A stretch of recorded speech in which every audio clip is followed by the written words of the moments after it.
Free speech aside, 75 people gather in Garland, Texas to discuss free speech and, yes, highly offensive content.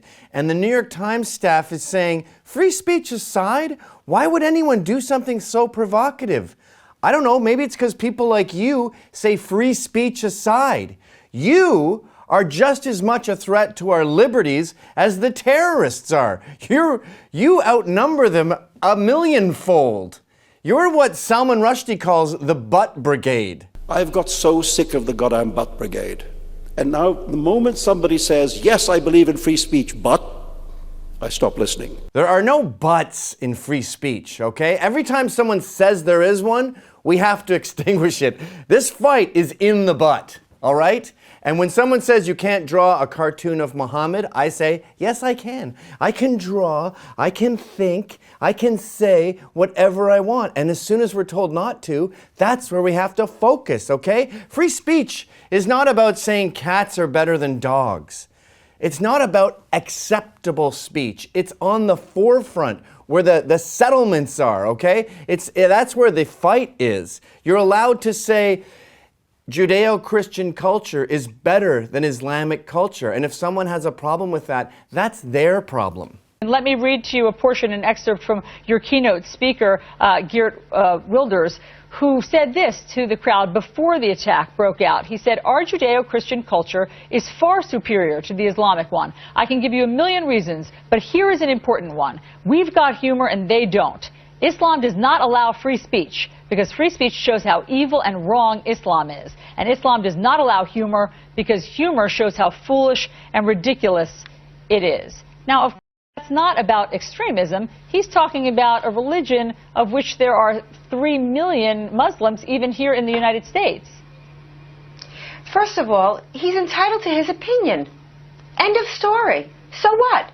So he said that. And frankly, what he said was true. There is no humor. Khomeini, when he took over in 1979, said there is no humor. Wait, that's CNN's take? There's a shooting? Pamela Geller survives a shooting, okay? And she gets invited to CNN, and the first thing they want to do is interrogate her. How did we get here? Shouldn't they be saying, oh my God, are you okay? That's incredible. Oh, you had to spend, what, $50,000 on security? Wow, they did an incredible job. You're all safe.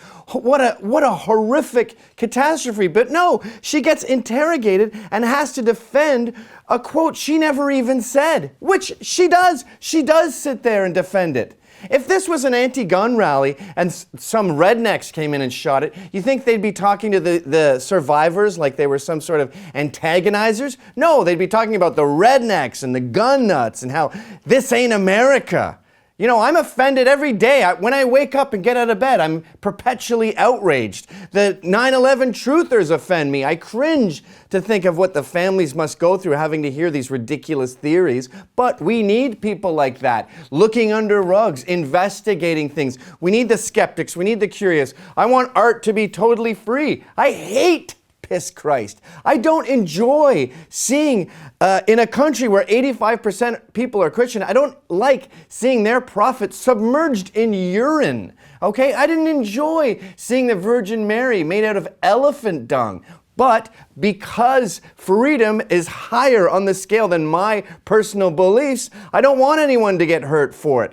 How did we get here? The key here is, okay, the motives don't matter. If you were being offensive just to be offensive for no good reason whatsoever, that is still your right. It's like our buddy Ezra Levant says. It's because it's my bloody right to do so. And it's my right to do so for reasonable intentions, and it's my right to do so for extremely unreasonable purposes. He's right, and it is his right. You know, Jim Goad, my friend Jim Goad said to me a long time ago, he said, extremist terrorists have never affected your life personally, yet liberals have and continue to do so on an almost daily basis. And he's right, and it's his right to say that.